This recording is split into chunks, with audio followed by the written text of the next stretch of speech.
GoPro selfie view, check. GoPro POV view, check. Microphone for engine sound, check. Everything is synced. Let's go for a really nice ride. That was a really great ride. Let's just pull over. Make sure everything is still synchronized. Whoa, did you see that? What's going on? Go back.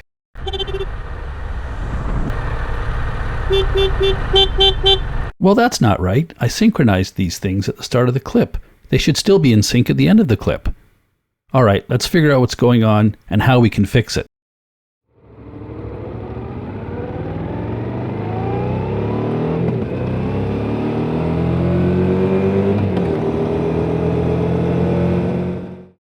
Welcome back.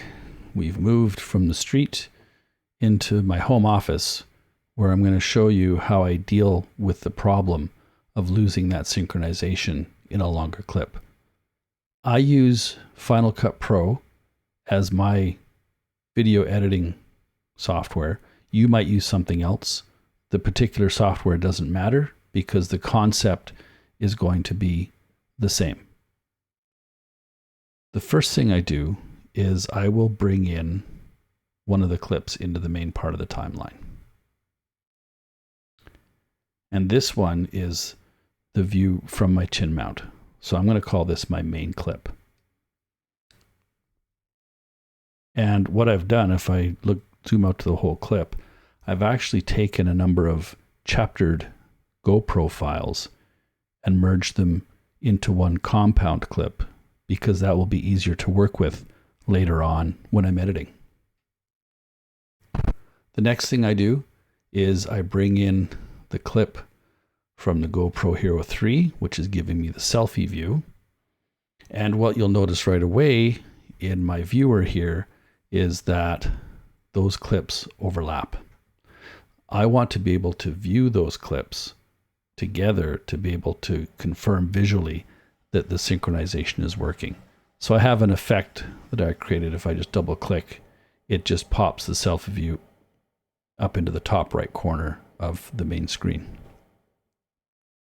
The next thing I do is I bring in the audio clip down underneath everything.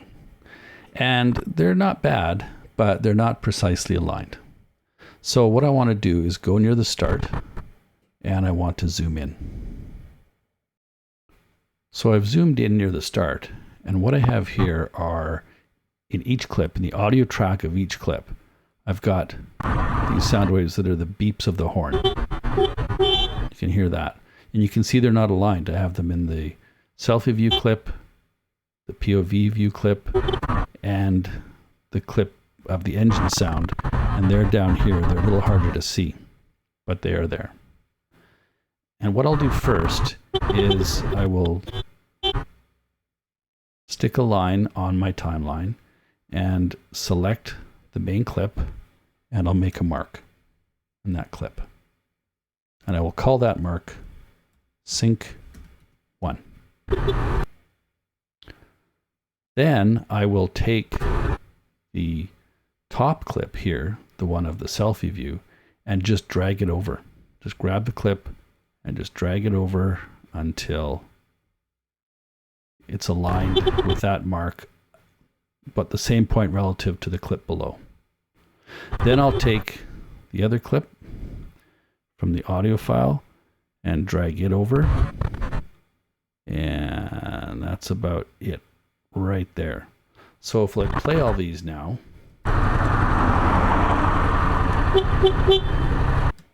that beep of the horn, the 3 beeps, are occurring at the same time in all of those clips.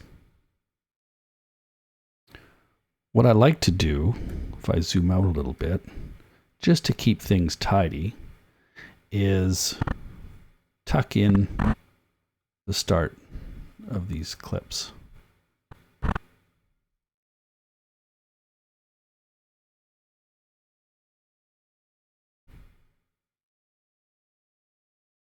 Just makes things a little more tidy. Now I go to the end, and this is where we see the problem. So I'll tuck this one in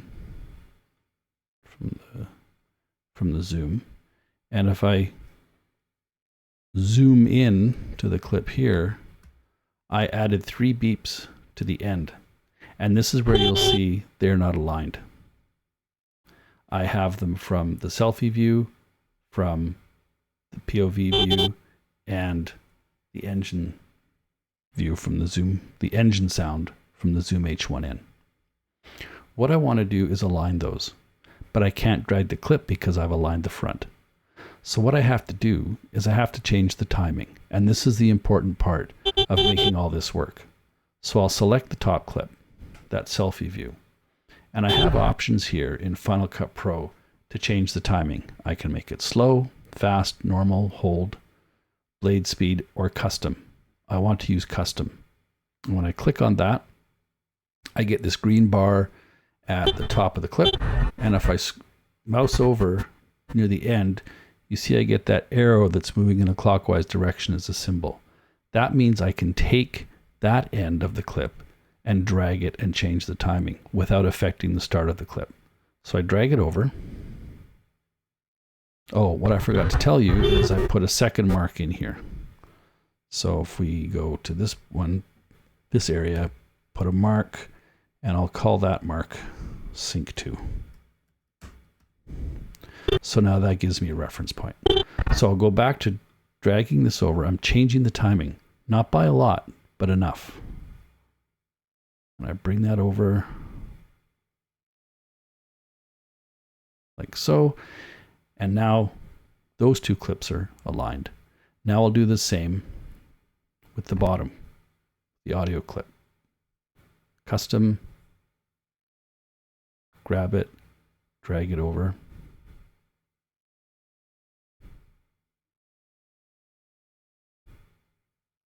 A little bit more.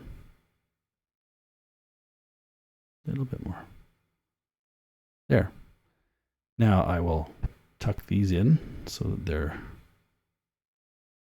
the same amount of time.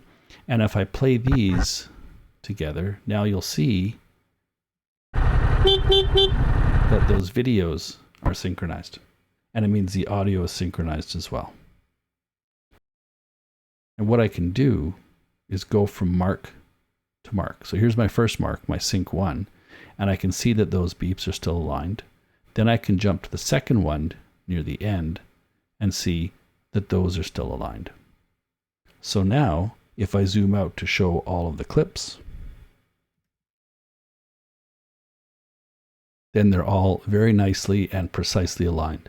And then I can proceed to do the editing that I want to do, whether I cut out parts of the clip or move things around, do my color correction and do my audio correction and those sorts of things.